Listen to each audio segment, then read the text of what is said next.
Embarrassing moments. Okay, so let's see. One of my most embarrassing moments or fails or whatever you want to call it, I'll just share a story where I did a comedy show for my husband's work. And it was about 3 years ago. And they had asked me if I'd come to the office Christmas party because they heard I was a comedian. So they wanted a professional. And I was like, sure, my husband works there. Don't worry about paying me. I'm just going to come and bless you guys with some laughter.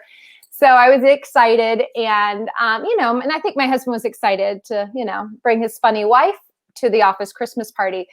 They were transitioning into a new building. So it was this big factory and they had it catered and it was just this huge mass open space. But in the middle of it, they had this huge stage set up. And then there was people singing beforehand. And I was supposed to go on at like really early in the night, probably around 7:30. Which I thought, okay, perfect. We'll get there. We had a little something to eat. And I was about to go on, but then they came on and they started doing all these awards and talking to everybody for like another hour. So it was like almost 9 o'clock. And honestly, there was a part of me that was like, I wanted to be home by now. But anyway, I'm a professional. I'll rise above it. And so I came on, they introduced me. And it was funny. I think the intro was, what did they say? Something like, oh, I can't even remember, but it totally foreshadowed the nightmare I was about to embark upon.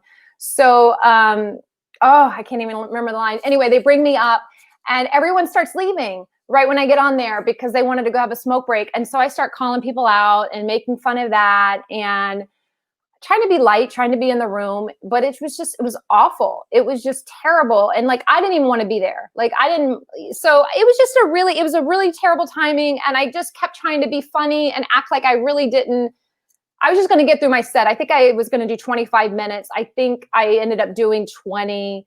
And then people started playing ping pong in the middle of, there was a ping pong. And so ping pong balls kept flying over my head. And I tried to just be like, and call it out. And then someone started playing cornholes, which I had to ask them what that was. I was like, what's that game? So I was having a conversation with the guys, and this is kind of a rough bunch of people, country folk. And I probably made some jabs along the way that maybe they didn't like me after that. I don't know. I'm sure I did a lot of things wrong. But all those things were happening and they just wanted to have a party and not have to listen to me because I just got done listening to the boss for an hour and a half. And then I think the icing on the cake was somebody had a laser pointer and they kept pointing it on me. So as I was doing my set, there would just be like a laser on my chest. And I remember at one point I said, I hope to God right now the laser's on me. And when I checked the video footage, it was on me. And I was just slowly, and I was trying to make fun of it, but it was terrible.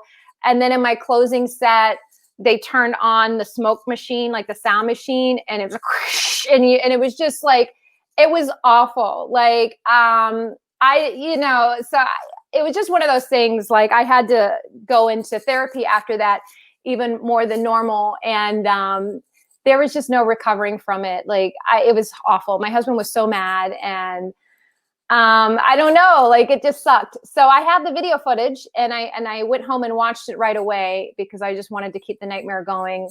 And maybe I'll put it out there one day for everybody to see, but it was a nightmare. And there was not much I could do about it because my husband has to work for these people, like go back to work with them on Monday. So I couldn't really say too much, not that I normally would. But it was so awful. Like I didn't go back the following year for the Christmas party. I was like, I will never go back. But I actually did last year. And I held my head high. I was like, you crazy people. And I just acted like I was better than them. And that made me feel good. So that's my story.